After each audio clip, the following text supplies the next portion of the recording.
बिस्मिल्लाहिर्रहमानिर्रहीम। Dear aspirants, myself Mohsin Hanif और मैं एमके प्रिपरेशन के प्लेटफॉर्म से आपसे मुखातब हूँ। जैसा कि आप जानते हैं कि वन पेपर एग्जाम के हवाले से हमने इंडो पाक हिस्ट्री की एक सीरीज स्टार्ट की है और इस सीरीज में हम उन की पॉइंट्स को डिस्कस कर रहे हैं जो कि एमसीक्यूज के हवाले से बहुत इंपॉर्टेंट है। तो आज उसी सीरीज का हमारा नेक्स्ट लेक्चर है। जैसे कि आप देख रहे हैं, हिस्ट्री ऑफ इंडियन सब कॉन्टिनेंट 1857 टू 1906। 1857 से जो प्रीवियस हिस्ट्री है वो सारी की सारी हम डिस्कस कर चुके हैं और एमके प्रिपरेशन हमारा यूट्यूब चैनल है, इस पर ये अपलोड हो चुकी है। अगर अभी तक आपने हमारा चैनल सब्सक्राइब नहीं किया तो अभी हमारा जो चैनल एमके प्रिपरेशन यूट्यूब पर इसको सब्सक्राइब करें, साथ में बेल आइकन का बटन भी प्रेस करें। इससे आपको हर नई आने वाली वीडियो की इंफॉर्मेशन जो है वो मिलती रहेगी। तो बेटा हम जो है वो आज का हमारा लेक्चर स्टार्ट करते हैं। That is history of Indian सब कॉन्टिनेंट स्टार्टिंग फ्रॉम 1857 टू 1906। इस लेक्चर के अंदर हम हिस्ट्री, इंडो पाक हिस्ट्री को डिस्कस करेंगे फ्रॉम 1857 टू 1906, यानी 1857 से लेकर 1906 के दरमियान होने वाले तमाम जो की इवेंट्स हैं, उनकी डेट्स हैं और जो पर्सनैलिटीज हैं, उनके बारे में हम इंपॉर्टेंट इंफॉर्मेशन को डिस्कस करेंगे जो कि स्पेशली इंपॉर्टेंट है एमसीक्यूज के हवाले से। तो स्टार्ट करते हैं जी। फर्स्ट स्लाइड है जी अबाउट 1857 द इंडियन रिबेलियन। जैसे कि आप जानते हैं कि 1857 में एक सिपाही म्यूटनी हुई थी, एक मुसल्ला बगावत हुई थी जिसमें ईस्ट इंडिया कंपनी ने सप्रेस की थी ये म्यूटनी और डायरेक्टली जो सब कॉन्टिनेंट है वो under the control of British government चला गया था। तो इसके बारे में हम डिस्कस करते हैं। 1857 Indian rebellion, Indian rebellion the first war of independence, इसको फर्स्ट वॉर ऑफ इंडिपेंडेंस भी कहते हैं। अब देखिए क्या थी, ये स्टार्ट हुई थी इन मेरठ, मेरठ की छावनी है, वहां से ये स्टार्ट हुई थी ऑन मई 10 1857। 10 मई 1857 को मेरठ छावनी से इस जंग आजादी का आगाज हुआ था। किसके खिलाफ थी? Against British East India company rule. जो British East India company rule है, इसकी डिटेल हम पिछले लेक्चर में डिस्कस कर चुके हैं। इसके खिलाफ ये स्टार्ट हुई थी। इस म्यूटनी का पहला शहीद कौन था? इस म्यूटनी का पहला शहीद था Mangal Pandey. Mangal Pandey was the first martyr of this mutiny. और ये मंगल पांडे, इसके ऊपर जो इंडियन सिनेमा के अंदर एक मूवी भी बन चुकी है मंगल पांडे के नाम से, जिसके जो की कैरेक्टर है वो आमिर खान ने अदा किया था। Aamir Khan was Mangal Pandey in this movie. झगड़ा क्या था? डिस्प्यूट ऑफ सस्पेक्टेड कारतूस। बेसिकली ये लावा जो है ये तकरीबन जब से ही ईस्ट इंडिया कंपनी 1600 में जब आई है बरसगीर में, तो उसी वक्त से ये लावा पक रहा था। लेकिन एक इग्निशन मिली थी, एक इंपॉर्टेंट इवेंट था सस्पेक्टेड कारतूस के हवाले से। इसमें क्या था कि कुछ कारतूस ऐसे बनाए गए जिनको बनाने में सूअर और गाय की चर्बी यूज होती थी। अब आप जानते हैं कि जो सूअर है वो मुसलमानों के नज़दीक हराम है और गाय जो है वो हिंदुओं के नज़दीक मुतबरक है। तो दोनों के लिए इस कारतूस को हाथ लगाना भी अपना जो है वो मज़हब को भ्रष्ट करने के मुतरादिफ था, यानी अपना जो मज़हब है उसके खिलाफ जाने के बराबर था। तो इसके खिलाफ जो है एक बगावत पैदा होती है मुसलमानों के अंदर भी और हिंदुओं के अंदर भी, और ये इग्निट कर देती है उस जंग आजादी को जो कि मेरठ छावनी से स्टार्ट होती है 10 मई को। अब इसके बारे में मजीद इंफॉर्मेशन देखिए।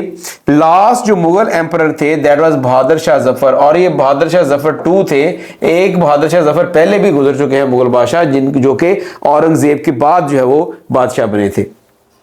इनको जो है वो एग्जाइल कर दिया गया, जिला वतन कर दिया गया और इनको रंगून भेज दिया गया जो कि बर्मा का एक शहर है, और इसी जिला वतनी की हालत में इन्होंने जो है वो वफात पाई थी। नेक्स्ट देखिए जी 1858। 1858 का जो ईयर है इसमें क्या इंपॉर्टेंट इवेंट्स हुए? एंड हो गया जी ईस्ट इंडिया कंपनी रूल, यानी जो ईस्ट इंडिया कंपनी का रूल है उसको खत्म कर दिया गया और जो ब्रिटिश क्राउन है उसने डायरेक्ट कंट्रोल ले लिया इंडिया का। और 1857 में जो जंग आजादी स्टार्ट हुई थी उसको प्रॉपरली डिस्ट्रॉय कर दिया गया। The government of India act, the government of India act 1858 established British administration under a viceroy. फिर एक एक्ट आता है 1850 गवर्नमेंट ऑफ इंडिया एक्ट। इसके तहत जो बर्रे सगीर है, जो सब कॉन्टिनेंट है, उसका सरबराह जो डेजिग्नेट किया गया दैट वाज अ वायसराय। तो वायसराय के नाम से जो हुक्मरान आते थे, जो कि लास्ट वायसराय है लॉर्ड माउंटबेटन, जो कि 1947 के अंदर था। इसके बाद 1858 में ही बहादुर शाह जफर को एग्जाइल किया गया। जंग आज़ादी ख़त्म होने के बाद 1 साल तक उसको जो है वो लाल किले में कैद रखा गया और 1858 में उसको रंगून जो है वो शिफ्ट कर दिया गया, जहां पर उसकी डेथ हुई। फिर 1861 का ईयर आता है। 1861 में एक एक्ट आता है that is called as Indian council Act. Indian council Act क्या है?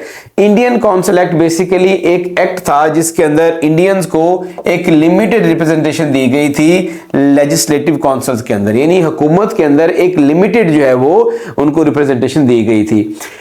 Initiated as a mean to involve Indian elites in governance. जो इंडियन एलीट्स थे उस वक्त के, इंडिया के जो पढ़े लिखे या जो साहब इक़्तिदार लोग थे, उनको इस काउंसिल एक्ट के जरिए गवर्नेंस के अंदर थोड़ी बहुत उनका अमल दखल जो है वो स्टार्ट हो गया था। और इसी ईयर के अंदर लॉर्ड कैनिंग जो था उसको पहला वायसराय मुकर्रर किया गया था इंडिया का। इन 1861 Lord Canning was the first viceroy of India.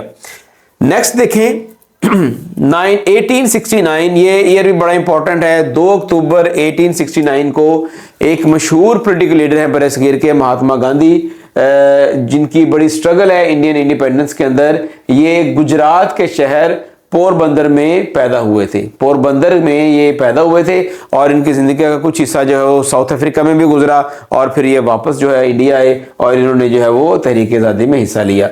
1872 is an important year और इस ईयर में पहला जो है वो सेंसस हुआ था इंडिया के अंदर। सेंसस कहते हैं मर्दमशुमारी को, और ये जो सेंसस था that was non synchronized. Non synchronized वो होता है ऐसा सेंसस जो एक ही वक्त में ना करवाया जाए, जो डिफरेंट पीरियड्स के अंदर करवाया जाए, उसको नॉन सिंक्रोनाइज्ड कहते हैं। इसके बरक्स एक होता है सिंक्रोनाइज्ड।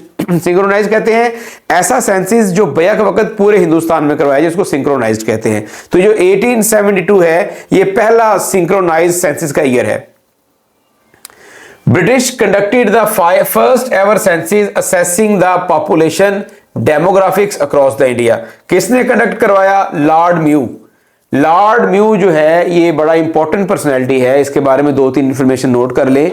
लॉर्ड म्यू जो है, एक तो इसने पहला सेंसस करवाया था नॉन सिंक्रोनाइज्ड, दूसरा जो है म्यू के नाम पर हॉस्पिटल भी बना हुआ है सॉरी। और जो लॉर्ड म्यू है इसको जो है वो कत्ल किया गया था। He was killed. इसको तौहीन रसालत के इल्जाम में मार दिया गया था और ये वाहद वायसराय है इंडिया का जिसको तौहीन रसालत के इल्जाम में मारा गया था। इसके बाद देखिए help the British in administrative and tax policies. ये जो सेंसस करवाया है इससे ब्रिटिश को टैक्स पॉलिसी बनाने में और एडमिनिस्ट्रेशन के अंदर काफी हेल्प मिली। पॉपुलेशन कितनी थी इंडिया की इन 1872? That was 19,5,63,048। 19,5,63,048 अफराद जो है वो इंडिया के अंदर मौजूद थे। जो पहला सिंक्रोनाइज्ड सेंसस है, मैं आपको सिंक्रोनाइज्ड और नॉन सिंक्रोनाइज्ड का डिफरेंस बता चुका हूं, ये 1881 में हुआ था और ये लॉर्ड रिपन ने करवाया था।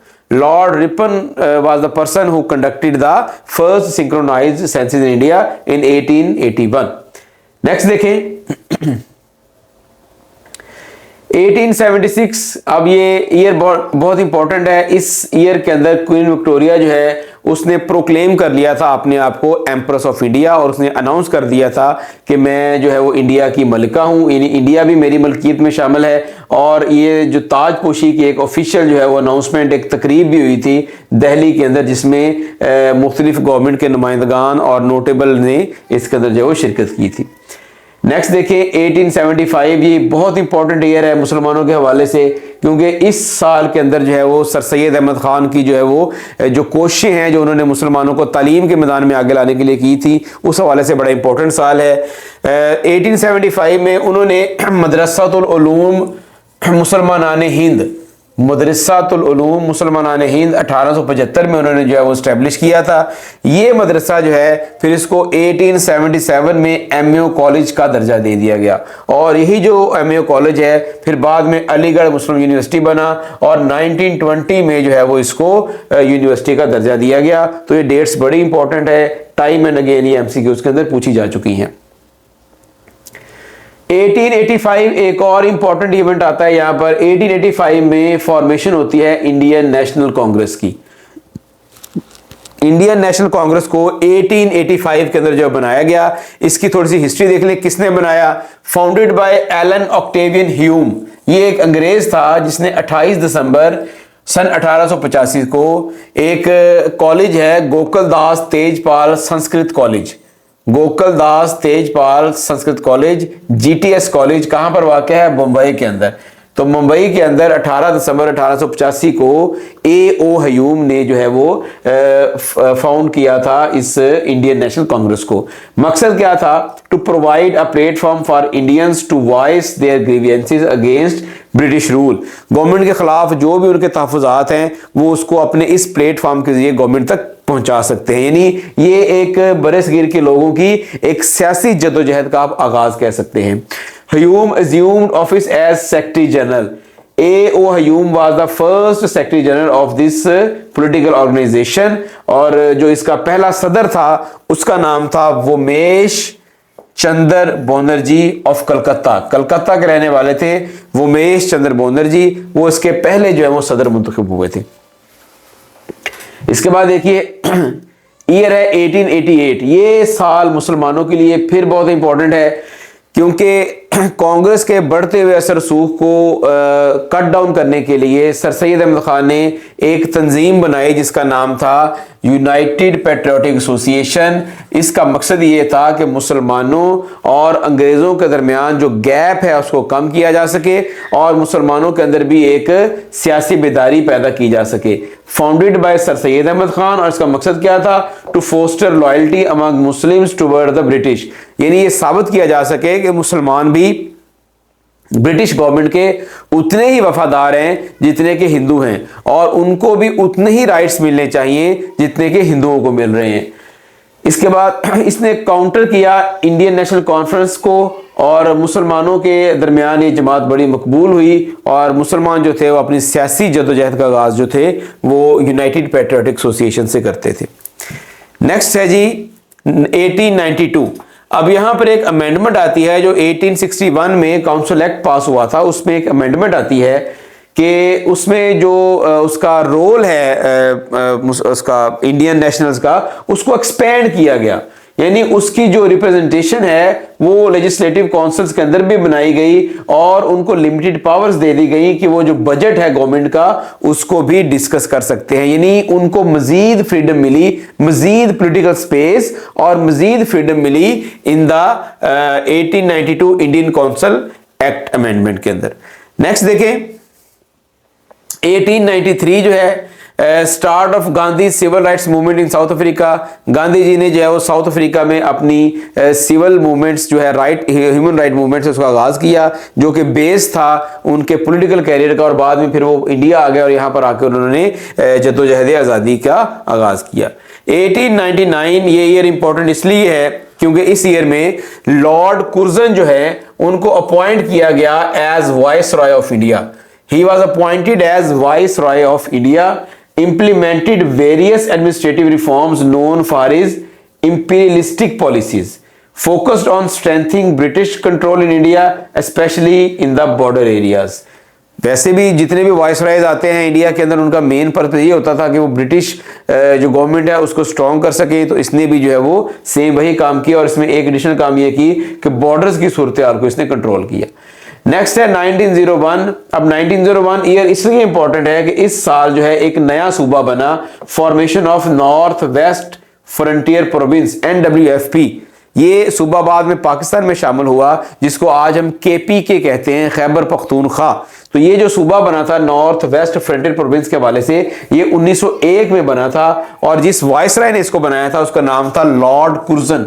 लॉर्ड कुर्जन जो है ये एक ब्रिटिश वाइसराय था, तो इसने जो है वो ट्राइबल रीजन्स को कंट्रोल करने के लिए उसको एक एडमिनिस्ट्रेटिव हवाले से एक बाकायदा प्रोविंस बनाया था और इस प्रोविंस के उस वक्त 5 डिस्ट्रिक्ट थे, district Hazara, district Peshawar, district Kohat, district Bannu and DI Khan. These 5 were the initial district of NWFP जिसको 1901 में क्रिएट किया गया था। इसके बाद ईयर ऑफ 1905, ये तकसीम बंगाल का साल है।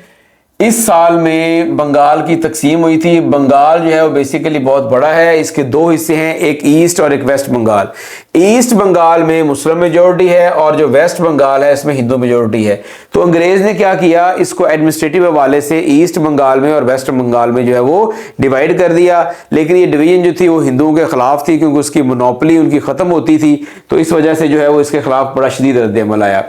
ईस्टर्न बंगाल एंड असम, इसमें क्या था, included the region of present day Bangladesh and Assam, इसमें जो आज का बांग्लादेश है और असम शामिल है, विद मेजोरिटी ऑफ मुस्लिम, इसमें मुसलमानों की मेजोरिटी थी। और इसका जो कैपिटल बनाया गया that was Dhaka. Western Bengal जो है that consist of present day West Bengal, Bihar, Odisha, with majority of Hindu. अब इसमें जो है हिंदू मेजोरिटी में थे और इसका जो कैपिटल है वो कलकत्ते को बनाया गया, जिसको आजकल हम कोलकाता कहते हैं। Led to widespread protest and the Swadeshi movements, जिसके नतीजे में 1911 में इस तकसीम को वापस ले लिया गया। ये तकसीम मुसलमानों के हवाले से बड़ी फायदेमंद थी, लेकिन 1911 में हिंदुओं ने प्रोटेस्ट करके इस तकसीम को वापस करवा लिया। लास्ट है जी 1906, ये बड़ा इंपॉर्टेंट ईयर है और ये बड़ा ब्रेक थ्रू ईयर है पाकिस्तान की जो है वो हिस्ट्री के अंदर। In the history of Pakistan it is an important year, क्योंकि इसके अंदर जो है वो ऑल इंडिया मुस्लिम लीग का क्याम हुआ था ढाका के अंदर। ये बड़ा इंपॉर्टेंट है क्योंकि यहीं से मुसलमानों की सियासी उस जद्दोजहद का आगाज हुआ जिसका नतीजा हमें पाकिस्तान की सूरत में 1947 में मिला। 1906 में ढाका के अंदर जो है वो बुनियाद रखी गई ऑल इंडिया मुस्लिम लीग की। प्रोमिनेंट लीडर थे मुसलमानों के, उनके अंदर शामिल कौन था, नवाब सलीमुल्लाह खान जो ढाका के थे, सर आगा खान 3, इसको हम डिस्कस कर चुके हैं प्रीवियस लेक्चर के अंदर, और इसके अलावा नवाब वकारुल मुल्क थे, नवाब मोहसिन मुल्क थे। इन्होंने मिलकर जो है एक बनाई थी 30 दिसंबर 1906 को ऑल इंडिया मुस्लिम लीग। और सर आगा खान 3 जो थे इसके पहले सदर मुंतखब हुए थे। इसका मकसद क्या था, aim to represent Muslim interest and counteract growing influence of Indian National Congress, Indian National Congress के बढ़ते हुए असर को खत्म करना। तो यहां पर हम आज का लेक्चर जो है वो वाइंड अप करते हैं। इससे आगे क्या हुआ, 1906 से आगे किस तरह जो मुसलमानों की सियासी जद्दोजहद का आगाज हुआ और वो किन मराहल से गुजरती हुई अल्टीमेटली पाकिस्तान की सूरत में उसका एंड हुआ, उसको हम इंशाअल्लाह ताला अगले लेक्चर में डिस्कस करेंगे। आई होप कि आपने इसको अच्छे तरीके से अंडरस्टैंड किया होगा। आज के लिए इतना ही, मुझे दीजिए इजाज़त, अपना बहुत सारा ख्याल रखिएगा। अल्लाह हाफिज़।